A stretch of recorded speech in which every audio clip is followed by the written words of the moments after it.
What's up, y'all? You're listening to the Extra Point College Football Podcast. I'm your host, Jacob Carnes, joined as always by my co-host, Daniel Hammock. Daniel, week 2 is in the books. And once again, what a week for college football. A lot of upsets. Several ranked teams go down. A top 3 team goes down in Ohio State. We have a lot to unpack. I guess we should start there. I know this is on your list of stuff to talk about. Oregon and Ohio State. Oregon goes into Columbus, beats the Buckeyes 35-28. I'm sitting here before the game. I sat here in the spring saying I'd lay 20. I doubled down on it just a few days ago saying, yeah, I'd lay 3 touchdowns. I like the Buckeyes big in this one. My biggest takeaway from this game is, Ohio State got out coached. I think that this defense has a lot of question marks. Joe Moorhead put a masterclass on calling the offense, and I'll hit some stats in a minute. I definitely want to get your thoughts. I do want to pump the brakes though on the Ohio State season is over thing, because Oregon there's a really good chance Oregon's the best team on their schedule. So that's kind of my biggest takeaway is Ohio State has issues, but the season's not over because Oregon might just be really good too. Yeah, that's really where I landed. More or less more impressed with Oregon. Obviously, I picked Oregon with the points. I still thought that Ohio State was going to win this game. Obviously, we have Ohio State as our national champion, our preseason national champion. Not feeling great right now. Yeah, feeling less good now. I definitely think that the defense was something that we noticed against Minnesota having some issues, especially with the run game with Ibrahim. And then now CJ Verdell really highlighting that issue. He had a day. I believe let's see here. It was 161 yards, 2 touchdowns. Obviously, the 77-yard touchdown run is the big one. Yeah. But a lot of those yards, right between the tackles. So he's not even having to, get outside. They're not doing anything super crazy or fancy. And then your favorite guy, Anthony Brown's at quarterback. So it doesn't really seem like they have this big explosive arm that you have to worry about to counteract it. So it was a little bit surprising that Ohio State just couldn't stop it. I need to apologize because Anthony Brown played an awesome game. And honestly, for Joe Moorhead's offense, right, he's kind of a perfect fit, and he's really improved as a passer. We never doubted his running ability. I really doubted his passing ability. He's developed as a passer. His stats weren't amazing through the year. 17 and 35. Yeah. So that's that's where he can grow, higher percentage clip. His yards per completion were high. Yards per attempt were not that high, which that's obviously where you measure efficiencies. So, but the threat is there. He can complete passes. He can, it can happen. It was enough. And then he had 65 yards on the ground, which 6.5 yards a carry ain't too shabby either, which when your starting running back is getting 8 yards a carry, you get 6.5 yards a carry. You're having a day. So that was really what I came away with was on that side of the ball. Oregon also being down 3 defensive starters, all the way up to 5 major role players on that defense that were not available for this game. Yep. Obviously, Kayvon Thibodeau is the big name there.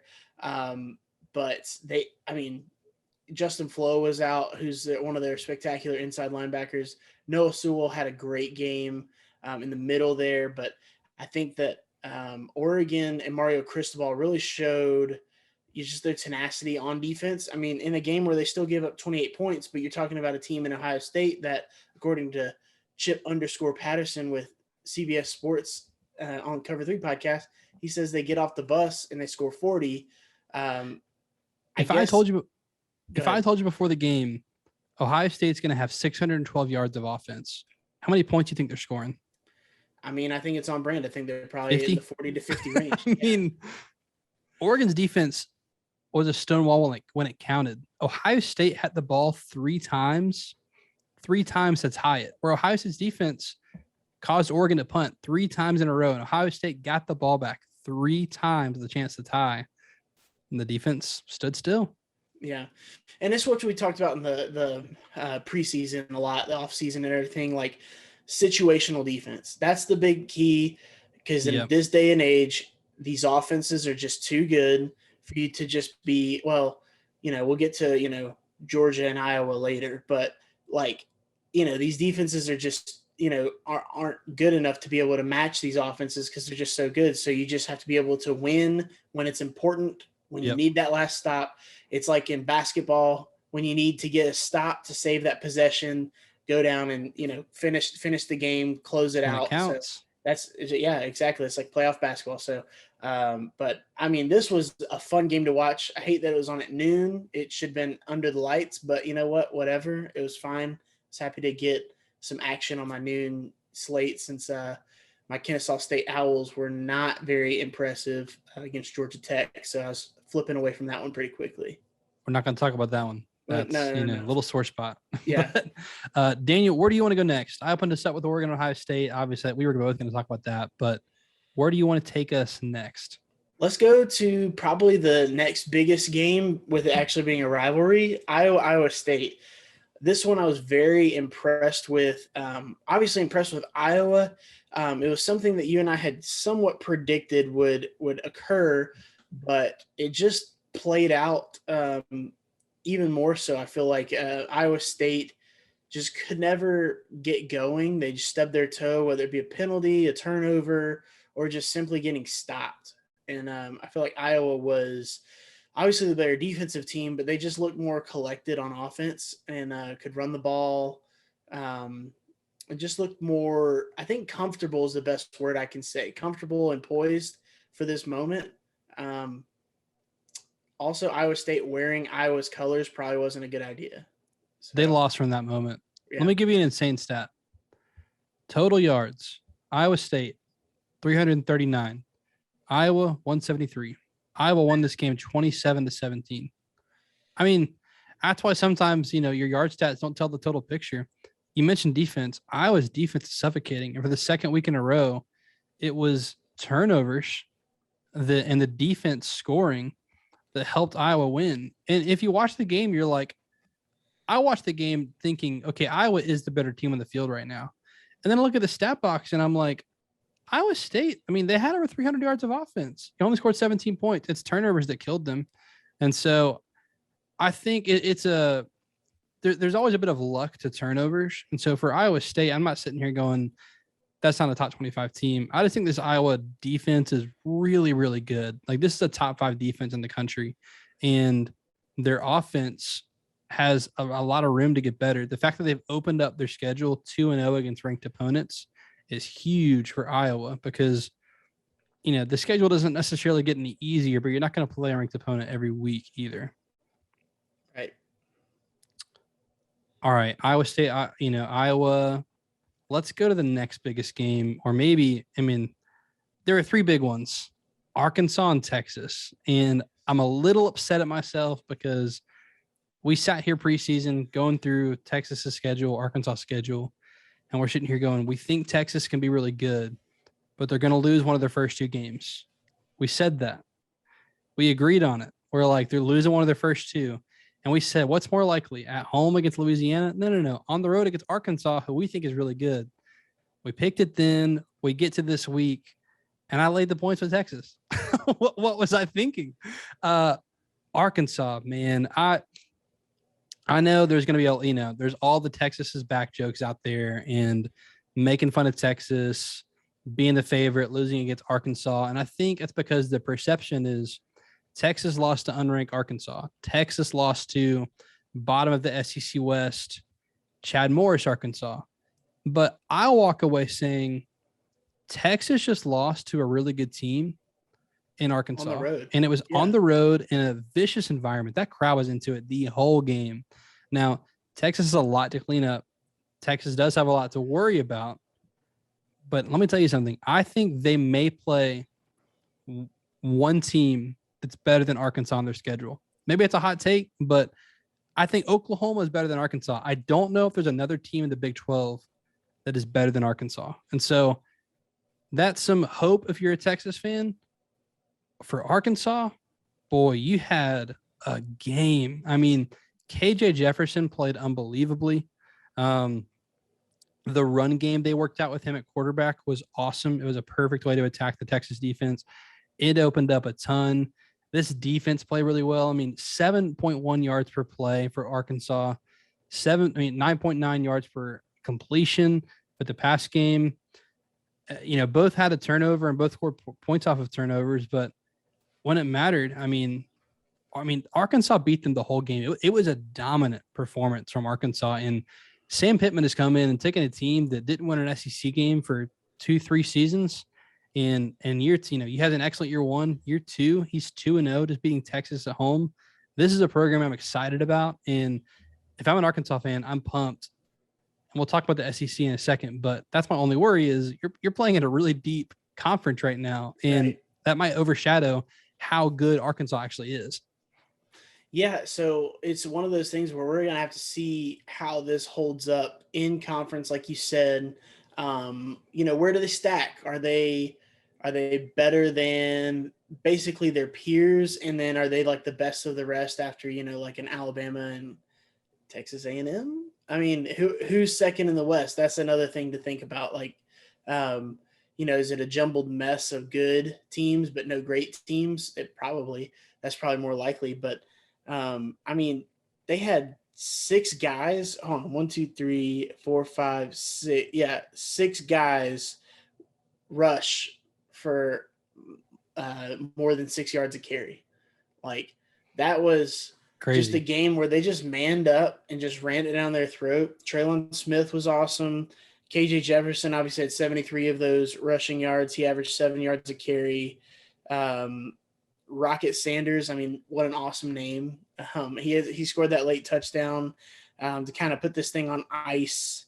Malik Hornsby comes in for that one big run. He's the backup quarterback. So looks like this Kendall Briles offense is really doing what they want to do.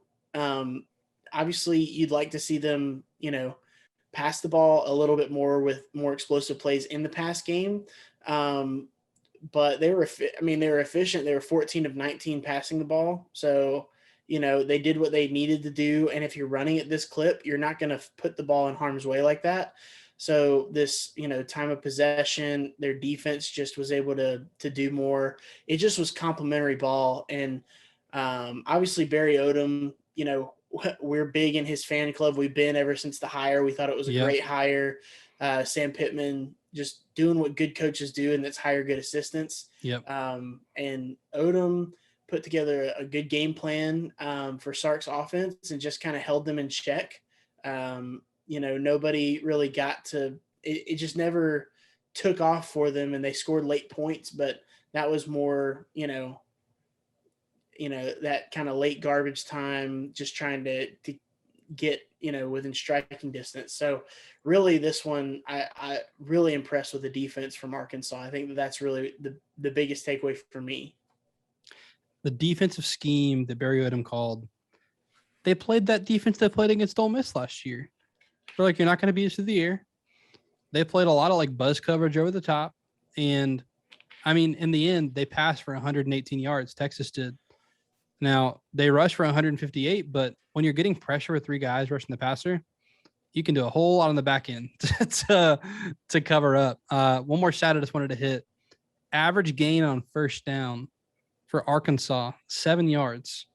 And what that does is it sets up, when you got 2nd and 3, playbook's wide open. Everything. When they get to third down, average third down to go, 4.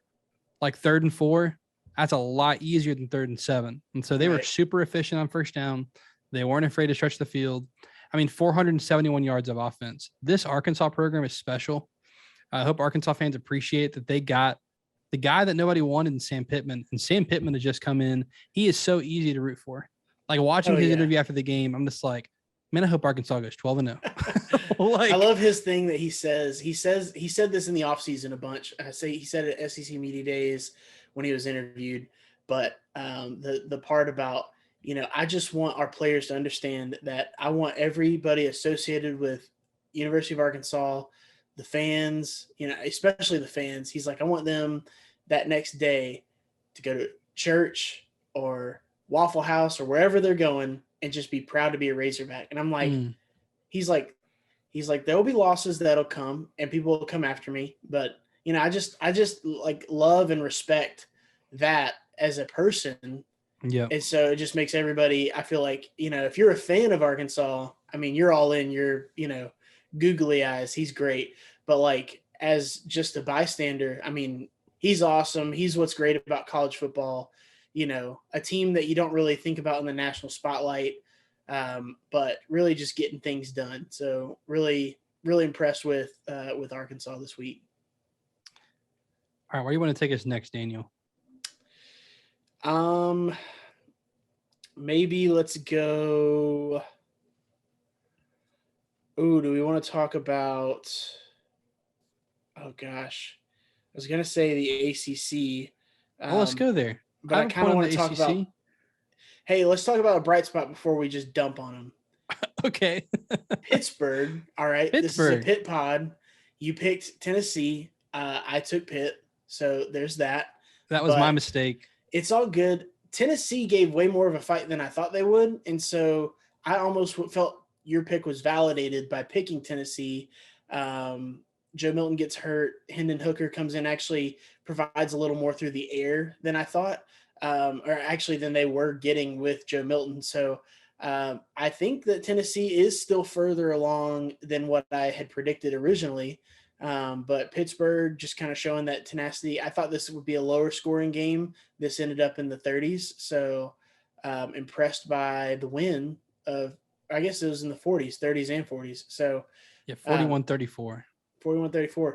Definitely wasn't betting the over necessarily, but impressed with Pitt. Thought that they did a good job going on the road to a Tennessee crowd that was into it. So they came away with a victory. I mean, game change. They scored on 5 straight possessions in the second quarter. So 5 straight possessions in the second quarter. Now, once again, Tennessee had a chance twice to get the ball where Pitt punts. They scored a touchdown. Pitt punts. They turn it over on downs in Pitt territory. And then they get the ball back again, throwing the interception. So Tennessee had a chance. I don't feel bad about the pick. I just feel worried. I do feel bad for picking against Pitt. That was my mistake. We're a Pitt pod. So highlight of the ACC. Let's go to not the highlight of the ACC. Daniel, here's a question I wrestled with yesterday. Is I'm looking at the ACC, and I thought to myself, who is the second best team in the ACC? We know Clemson's the best.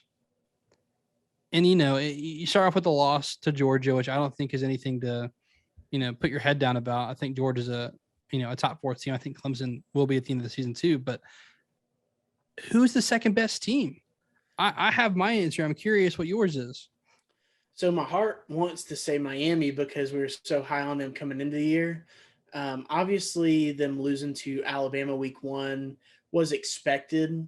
Anytime you watch somebody get dominated like that, though, I feel like it does kind of change your perspective on them, which is somewhat unfair. It also probably changes how they view themselves because they lost so greatly. So, you and I have been talking about this. They kind of came into this game, stubbed their toe against Appalachian State, finished it and won, but barely won. And it's a game that we definitely thought they should at least win by double digits. That's at least how I felt. I think that that should have been something that they kind of put away, maybe even by 2 touchdowns. And they didn't do that. So, for me to see Pitt take another step and see Miami take another step and be, different than they've been, where they play around with these smaller teams. That's something that I need to see before I can really crown them as that main challenger to Clemson. You and I have been on NC State to this point, and then Mississippi State happens. And, credit to Mississippi State, they came out with a great game plan, and I feel like they did a good job of not shooting themselves in the foot like they did the week before against Louisiana Tech. And then NC State, they just manhandled them. I thought NC State would do the manhandling, and that didn't happen. So, where we go from there. North Carolina didn't look impressive. That would be the easy answer because they have the best quarterback in the conference. allegedly. And then, I don't know, Pitt, who we just talked about, they're a team that I'm always high on, but is there any legitimacy to that? Do I feel like they can, be what they need to be to, um, actually challenge a Clemson or something like that? I don't know, but I guess to be second, you don't have to be a challenge to Clemson. You just have to be A better than the team. rest. So, Virginia Tech, like they oh beat yeah, I didn't even UNC. mention them. Yeah, And so I'm like, are they the second best team in the ACC? I would have leaned NC State going into this week. Miami, I wanted to see more from. You and I talked about it. I think the Alabama hangover is very real. And so I'm willing to give Miami a pass this week. We got to go see a right. different team next week. But gosh, is it Virginia Tech right now? Like from what I've seen, is it Virginia Tech? And then my worry for the ACC is if Virginia Tech is the second best team, can I trust Virginia Tech to continue to be the second best team and like stay a top 25 program? Because right now, you and I recently finished up our XPR rankings, which will be on social media later on this week. And we do have we have 4 ACC teams ranked, but 3 of the 4 are ranked after 20. And so Yeah. like that's kind of where we are right now. And I don't know. I just haven't been impressed with the ACC thus far. But I mean, we got to talk about, there is one conference that, like, if you're a fan, you're gonna love this. If you're not, you're gonna hate it. It's not media bias, but dude, the SEC is loaded. Yeah, it just means more. I mean, these teams though, so far, I mean, it's loaded and you can still point to Vandy being a train wreck and saying it's still loaded. Like um if if Missouri didn't play Kentucky this week, they would probably be ranked in my rankings as what I think of them. But the fact that they lost that close game, they were probably right there on the fringe in that 20 to 25 range, and Kentucky put them away. That was a great game. Really enjoyed that one. Kentucky's a team, but yeah, you start at the top. You got Bama and Georgia. There, I think there's a steep drop off, and then you've got a bunch of teams with like Texas A&M, Florida, Ole Miss, Arkansas, Kentucky, Auburn. I don't even want to separate any of them. I feel like they're all kind of like together. What if I said, based on what I watched from Arkansas, I think they're a top 15 team, and I just wrote down my initial like power ranking of how the best SEC teams, and they might be the 6th best team in the SEC, and I think they're a legit top 15 team. Yeah, that's a deep cut. That's not just top heavy. I ranked like 15 on mine, and yeah, I had them. It's tough when you start nitpicking because I think Arkansas can beat Texas A&M. I think they can beat Florida. I think they can beat Ole Miss. But I think all those teams can also beat Arkansas. So that's kind of where I am. And I think I've been impressed with Auburn with what they've done so far. They haven't played anybody great. I'm really excited about this week with them playing Penn State. How that has gotten even better since Penn State beat Wisconsin. They're both 2-0. Undefeated. This is going to be great. They're both ranked. Better than what we thought. Much better. But Auburn has been impressed me with their efficiency, how they've looked on offense.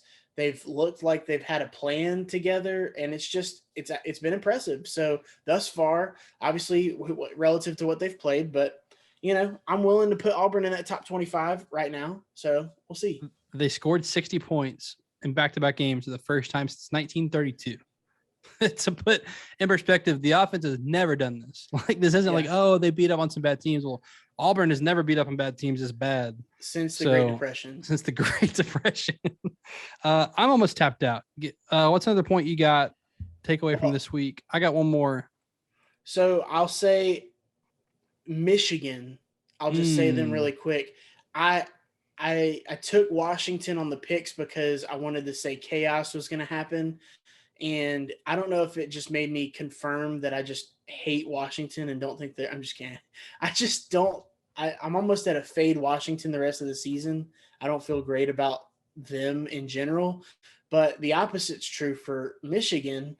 I just felt like Michigan took care of a team that most would consider their peer, if not their superior in the recent years. I just feel like Michigan came in and did what they needed to do. And, I was very impressed. And, this Michigan team could be a little different than previous Michigan teams, most recent. So I think that maybe they can challenge Ohio State. Ohio State didn't look unbeatable as they got beat by Oregon. So, that's true.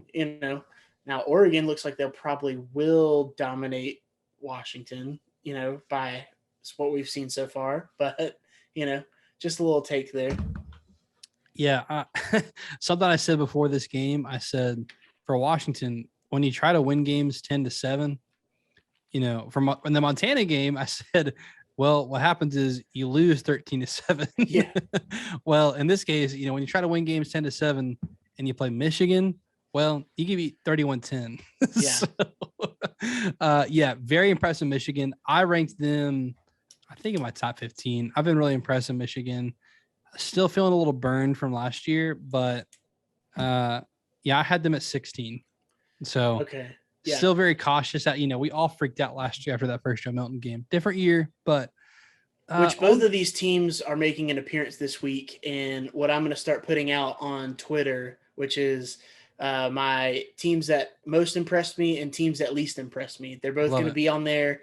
I'm going to try to have about 6 to 8, but I'm not going to try to force it. If it's a heavy week, it's a heavy week. If it's a short week, it's a short week. But both of these teams make a debut. You can guess where each of them are. But I have several of the games we've talked about, just where they are, and it'll be on my Twitter at Deep South Daniel. So go check it out there. Love it for more. I will be retweeting, my friend. Last game I wanted to hit, mainly because my heart just hurts. We all know where this is going. My hashtag, well, no longer hashtag playoff Trojans. I mean, something's got to change here for USC. I don't even want to spend a lot of time on it because it's just disappointing. I mean, they get beat by Stanford at home, 42-28. Now they outgained Stanford in total yards, as we talked about. That doesn't tell the total story. You don't lose to Stanford 42-28. You don't. This USC roster is loaded with talent. It really is time for Clay Helton to go. A lot of people have been saying this for many years, actually, but USC is a program right now with the roster capable of legitimately being in playoff contention, like without even fixing recruiting, facility, anything like that Clay Helton hasn't done super well. Right now, the roster is good enough. And to lose to a team like Stanford at home is just unacceptable when you're a team like USC. So I'm very disappointed. I'm a person who wants USC to be good. I think it's good for college football when USC is good. It's good for the Pac-12 when they're Oregon did their part. USC is the other powerhouse. And to be honest, USC, Oregon fans can argue all they want. USC is the powerhouse of the Pac-12. When USC is good, the Pac-12 is seen as good. The Pac-12 right now is not seen as good despite Oregon's win over Ohio State. And that's because USC stunk it up in the Coliseum Saturday night. So right. I've said my piece. Something's got to change at USC. And I mean, they can't keep letting this go on. I think the worst outcome right now would be they go 10-2 this year and win the Pac-12 South, win the Pac-12 again. And right. It's just like they lose the bowl game, go 11-3, and it's just another year of just that's underachieving if you're USC. So that's where I'm at. That's my piece. Yeah. I'm tapped out. I wasn't going to bring this game up, but you brought it up. I agree with you wholeheartedly on all that. It could be a blessing in disguise for USC if this does lead to a coaching change where maybe you raise the ceiling or just bust open the ceiling for USC again. Because especially right now, it's become even more apparent because you're looking over in your same city at another team who has less talent than you, but is playing better in UCLA. So been impressed with UCLA and obviously them beating LSU. And then, this past game, just reaffirming, obviously they're 3-0 now, aren't they? They had a bye week this week, 2-0. They had a bye week. Oh, okay. They play week 0. Oh, that's right. Okay. Yeah. So they beat Hawaii and then LSU. Yep. But they dominated both of those games. They play Fresno this week, so that'll be another good test or whatever. But UCLA, it's almost like they are enhancing how bad USC looked because UCLA is looking good. So that's something to keep in mind as well as we go down the stretch. You think about how two schools might work in tandem. Think about Ole Miss and Mississippi State. When Ole Miss fired Matt Luke and went and got Lane Kiffin, Mississippi State didn't want to be the team that didn't have a sexy new coach. So they fired or agreed to part ways with Joe Moorhead and go out to get Mike Leach. They measure each other against one another. I think that's similar with USC, UCLA. So that's Joe Moorhead. That's Joe Moorhead, who just called a masterclass offense against Ohio State on Saturday. Right. You got any other games, Daniel, you want to hit? I do not want to talk about the Holy War, so we can move on. Hey, that BYU, shout out. Yeah. Hey, you can follow us on social media at the Extra Point Pod. That's on Instagram, Facebook, YouTube. Hit that subscribe button, hit the bell, get some notifications. Ding. And hey, follow Daniel on Twitter at Deep South Daniel. He'll have his, best performances of the week, worst teams of the week. Follow me on Twitter at Jacob Carnes. I do my takeaways on Saturday, so I got to name that. JK takeaways. We just named it live for you guys right here. Oh, there it was. All right, that'll be on Twitter this coming up weekend.